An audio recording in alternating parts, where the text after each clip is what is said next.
నన్నయ్య విశ్వవిద్యాలయం 16వ, 17వ స్నాతకోత్సవాలు ఘనంగా ప్రారంభమయ్యాయి.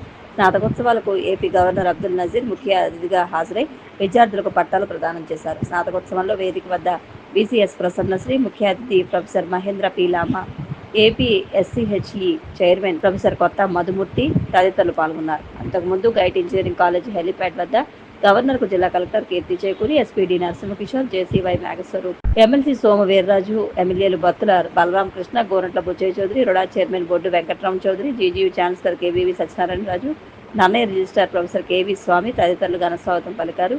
Registrar professor KV Swamy, university ప్రొఫెసర్లు తదితరులు స్వాగతం పలికిన వారిలో ఉన్నారు.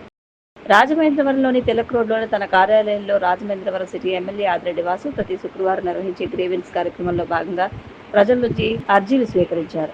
ఈ సందర్భంగా ఆయన మాట్లాడుతూ, ప్రజల సమస్యలు తెలుసుకోవడం, వాటికి తక్షణ పరిష్కారం చూపడం ప్రజాప్రతినిధిగా తన ప్రధాన బాధ్యత అన్నారు.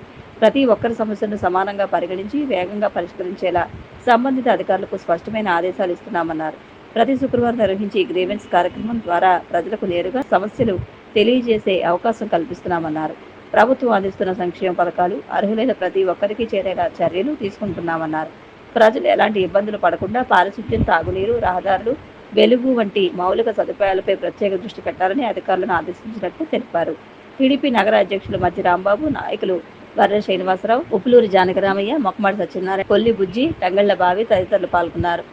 అమెరికా, ఇరాన్ మధ్య కాల్పుల విరమణ ప్రక్రియలో ప్రతిష్టంభన నెలకొంది. పాకిస్తాన్ మధ్యవర్తిత్వంలో కాల్పుల విరమణ చేస్తున్నట్లు ఇరు దేశాలు ప్రకటించిన మరునాడే లెబనాన్ అంశం తేల్చే వరకు చర్చలు లేవని ఇరాన్ స్పష్టం చేయడంతో శాంతి చర్చల్లో ప్రతిష్టంభన నెలకొంది.